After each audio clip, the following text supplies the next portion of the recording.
राधे राधे। जय श्री कृष्णा। स्वागत है आप सभी का राधे कृष्ण भक्ति में। आज की इस वीडियो में हम एक बहुत ही महत्वपूर्ण विषय पे चर्चा करेंगे।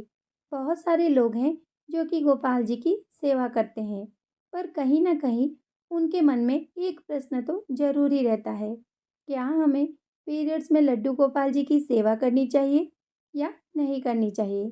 तो आज की इस वीडियो में हम इसी विषय पे थोड़ा सा चर्चा करेंगे। तो देखिए, गोपाल जी की जो सेवा होती है वो भाव की सेवा होती है।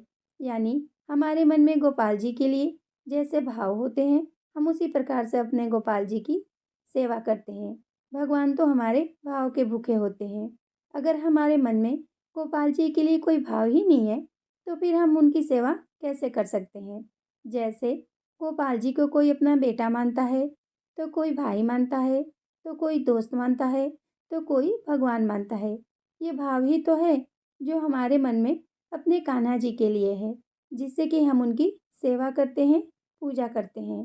अब देखिए, यदि आप गोपाल जी को अपना बेटा मानते हैं, या आप भाई मानते हैं, या आप दोस्त मानते हैं, तो फिर आप उनकी सेवा पीरियड्स में भी कर सकते हैं।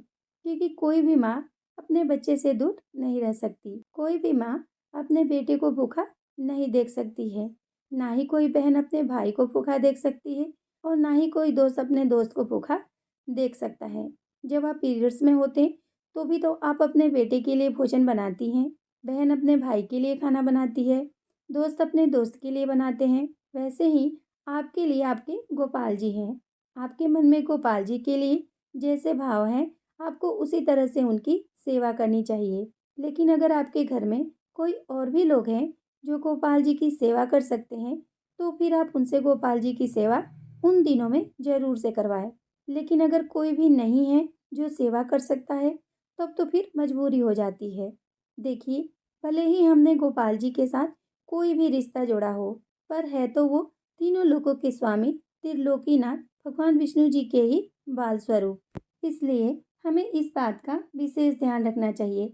अगर आपने पहले से ही पीरियड्स में गोपाल जी की सेवा की है, तो फिर आप कर सकते हैं। पर आप गोपाल जी को मंदिर से हटा के रखें, ताकि आप बाकी भगवान को ना छू सके, और आप सिर्फ गोपाल जी को ही स्नान कराएं, वस्त्र धारण कराएं और भोग लगा दें। बाकी आपको उनकी जोत बत्ती नहीं करनी है। बस आप इतनी सी ही सेवा करें। फिर अच्छे से फ्रेश होकर आप दोबारा उसी प्रकार से सेवा शुरू कर सकते हैं, जैसे आप पहले करते थे।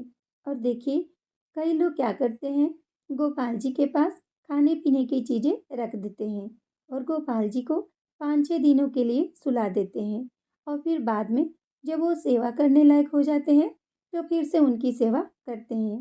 क्योंकि जो लोग भगवान स्वरूप में गोपाल जी की सेवा करते हैं, वो पीरियड्स में गोपाल जी को नहीं छूते हैं। आपके मन में जैसे गोपाल जी के लिए भाव हो, आप उसी तरह से उनकी सेवा करें। क्योंकि देखिए, भगवान हमेशा हमारे भाव के भूखे होते हैं। अगर आपके बच्चे हैं, तो फिर आप उन्हें गोपाल जी की सेवा करना सिखाएं। जब आप उनकी सेवा करते हैं, तब उनको आप सिखाएं कि देखो, हमें गोपाल जी की सेवा कैसे करनी चाहिए। स्नान कराना, वस्त्र धारण कराना और भोग लगाना, ये चीज़ें आप अपने बच्चों को सिखाएं। क्योंकि बच्चे बहुत ही जल्दी सीख जाते हैं। अगर आपके हस्बैंड साथ रहते हैं, तो फिर वो सेवा कर सकते हैं। लेकिन हर कोई साथ नहीं रहता है, इसलिए सबसे अच्छा है आप अपने बच्चों को सिखाएं। वैसे भी हमें अपने बच्चों को अपनी संस्कृति, सभ्यता सिखानी ही चाहिए, क्योंकि शुरू से अगर हम सिखाएंगे, तभी तो वो आगे चलकर और ज़्यादा सीख पाएंगे। मैं अपने गोपाल जी की सेवा उन दिनों में अपने बच्चों से ही कराती हूँ। आप भी अपने बच्चों को धीरे धीरे गोपाल जी की सेवा करना सिखाएं। आप जब गोपाल जी की सेवा करते हैं, तो उस समय आप अपने बच्चों को भी सिखाएं। फिर आप उनसे उन दिनों में गोपाल जी की सेवा करा सकते हैं। उम्मीद है वीडियो आपके लिए उपयोगी होगी। अगर वीडियो आपको पसंद आए, तो प्लीज़ लाइक कीजिएगा, शेयर कीजिएगा, कमेंट कीजिएगा, और मेरे चैनल राधे कृष्ण भक्ति को सब्सक्राइब कीजिएगा। Thank you. राधे राधे। जय श्री कृष्णा।